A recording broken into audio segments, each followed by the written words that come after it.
Hi, I'm Mark and I'm passionate about English. Okay, today by popular request we've got Tina on my shoulder again. Well, actually there she comes. Okay, I hope you can see her. She wanted to be in today's mini lesson. Oh, she's flown off. As I said before, she's not too happy about the lights and the change in the lounge.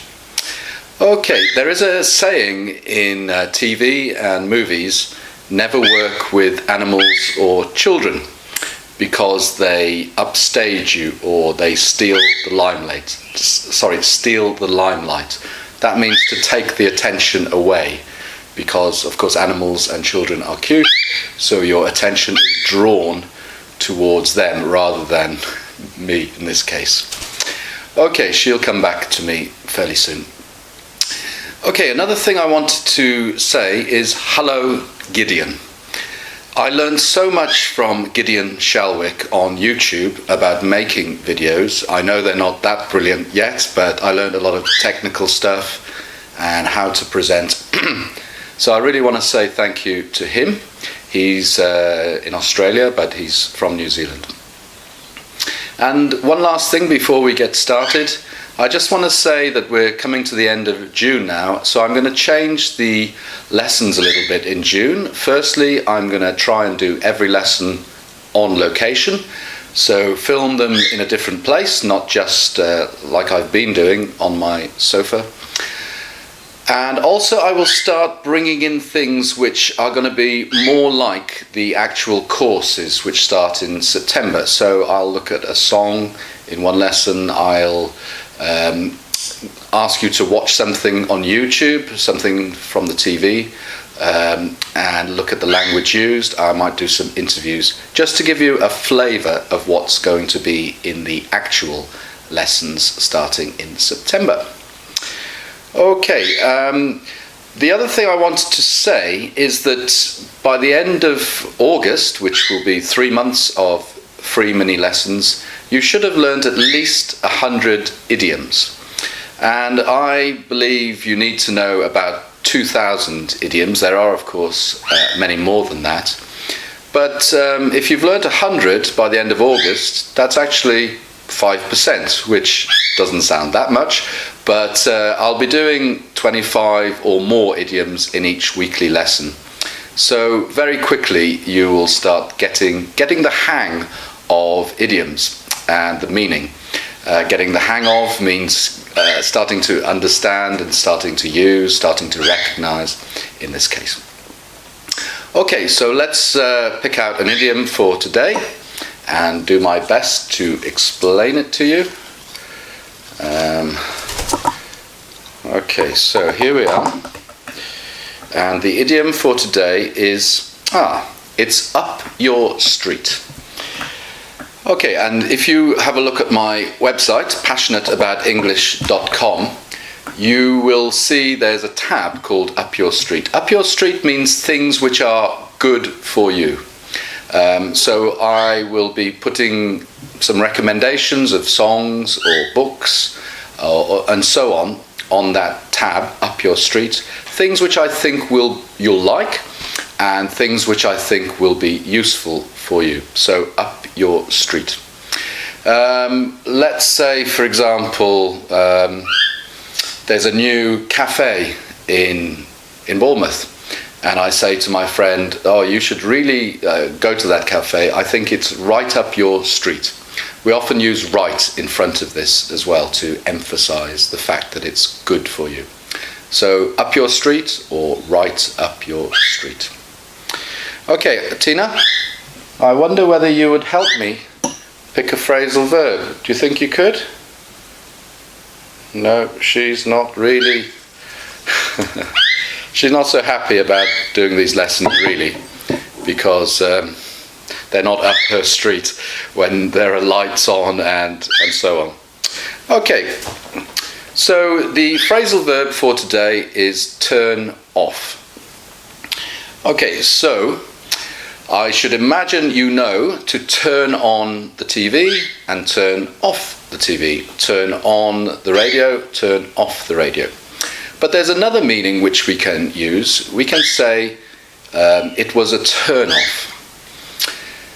So let's, I think I gave an example with bad breath before. So let's say I kiss my girlfriend, but she's got bad breath. I say, oh, that's a turn-off. It means it makes you feel not so good, not so comfortable. She doesn't have bad breath, by the way. Or let's say, let's say she keeps snakes. She doesn't, but let's say she does. And when I see the snakes, I say, oh, that's a bit of a turn-off. It means it makes me feel uncomfortable. Queasy is another good word for you to learn. And yes, just not so good. Okay, again, check it out in the dictionary to get a fuller explanation if you need to. Okay, and today's collocation is... Oops, I dropped one on the floor. But the collocation today is deeply concerned. So we've actually had a lot of collocations where one of the words means very, very. Profusely, entirely, I think maybe we had absolutely as well. And so deeply concerned, again, in this case, deeply means very, very concerned. So let's say, well, actually it's true. I had pneumonia in February. Oh, Tina's just landed on one of the lights. I don't think she's going to like that. Tina, come here. So here she is again. I wish she would let me tickle her head, because that's such a nice thing for you to see. But yeah, she's a little bit freaked out. So where was I? Yes, I had pneumonia in February this year, and my mother called me and she said, "Are you okay? I'm deeply concerned." In this case, it would mean very worried. Or let me think of another example. Let's say you're at work and your boss calls you in, and I keep using this example. He says, "I'm deeply concerned about your work. It's just not good enough." It means I'm very, very concerned or very worried. But as I've often said in these mini lessons, these words naturally go together, deeply concerned.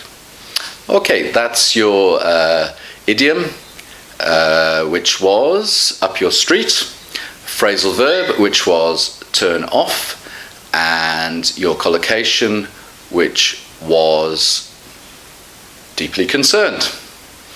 Okay, we can say that here's a good idiom for you. My memory's like a sieve.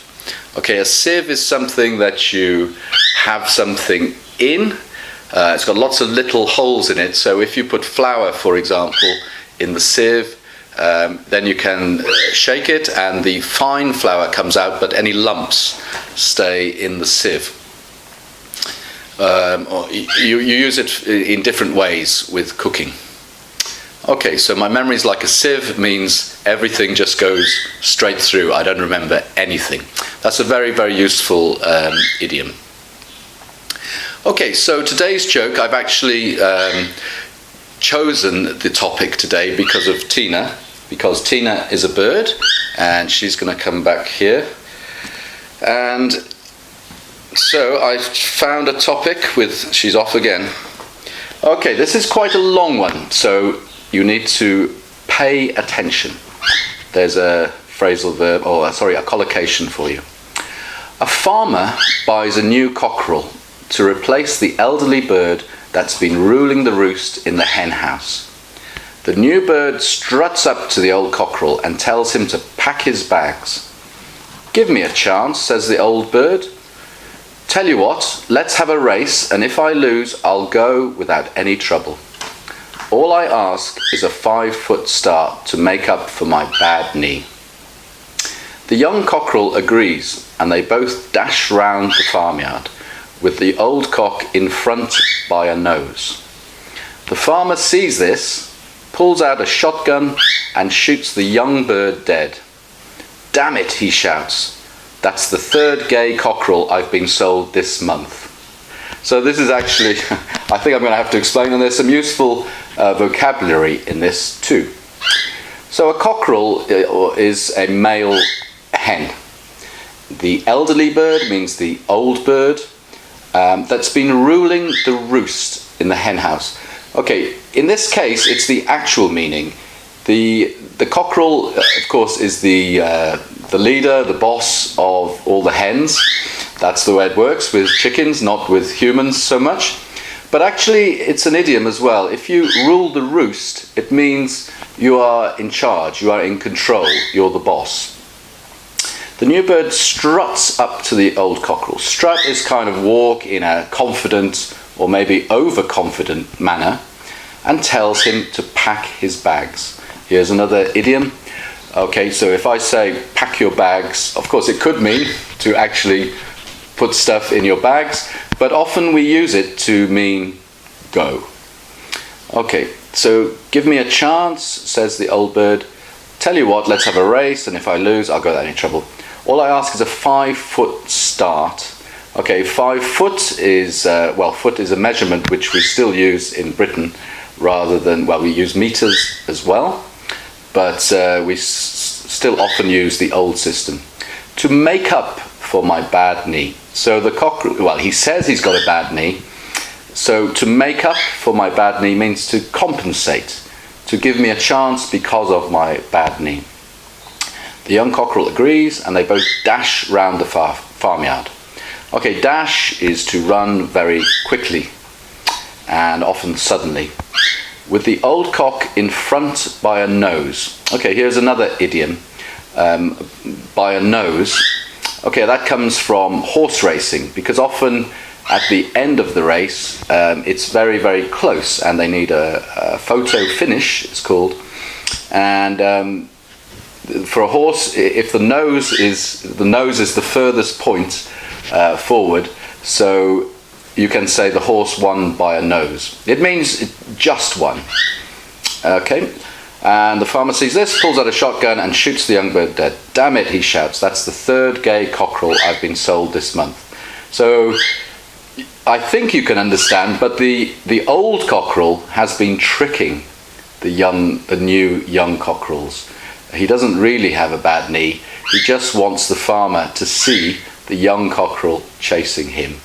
And of course, the reason the farmer bought the young cockerel is to mate with the hens, but when he sees him chasing the old cockerel, it looks like he's after the old cockerel. So he says, damn, that's the third gay cockerel I've been sold this month. Okay, so that's quite funny. Let me just see if I can find one more. There was one which I did see. I don't know whether I can find it quickly. It's about an owl. Oh yes, here we are. This is also quite long, but let's give it a go.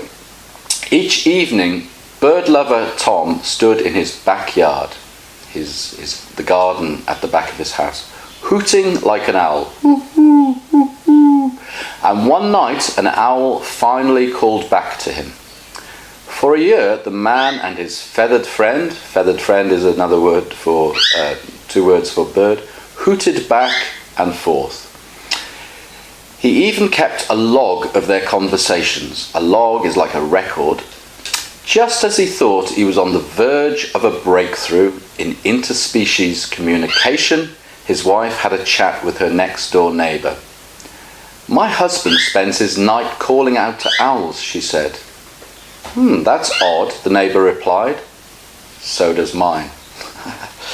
Okay, so let me just quickly continue with some explanations. On the verge of a breakthrough is a collocation. The verge in this case means on the edge, or just about to. So let's say with my mini lessons, maybe I've got quite a few people watching, but not enough. And I feel I'm on the verge of a breakthrough. I feel suddenly there's going to be lots of people watching and sharing my mini lessons. Interspecies communication, well, interspecies means between monkey and horse, or in this case, bird and man. That's odd, the neighbour replied, so does mine. That's odd means that's strange, that's weird. So, of course, he thought he was hooting and getting an owl to reply, but it was actually another man also doing the same thing, and they thought they were communicating with another owl, but actually it was two men hooting to each other. They both thought the other person was an owl. Okay, that's 2 jokes for you today. Okay, Tina. You haven't been a very good girl today, have you? No. No, you haven't. Okay, so maybe you'll come in another lesson when you get used to these lights. I was teaching you, I used to live in Japan, or I used to do yoga every day.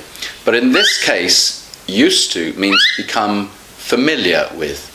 So the lights are strange for her, so she doesn't like them. She's unfamiliar with the lights. So, yes. So she's not used to them.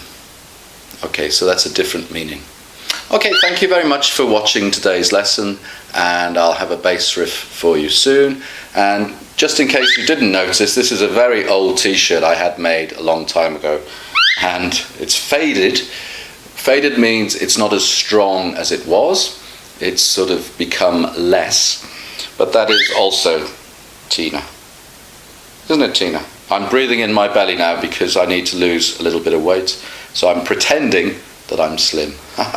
Okay, thanks a lot, and bye for now. Tina, do you want to just get a little bit closer? There we are. Show how beautiful you are. Go on. You look nervous. Okay, thank you, and bye. Okay, hi. Here's your bass riff for today. Tina is going to try and help me a little bit. Well, I say help, she's probably going to distract me.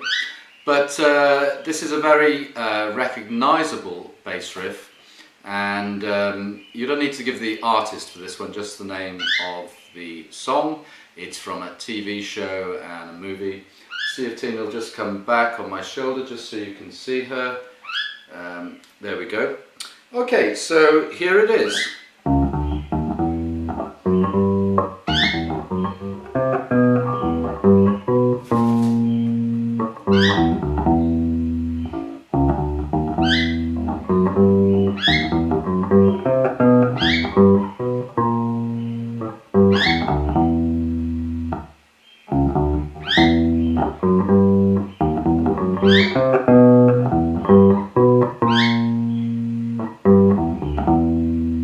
And so on.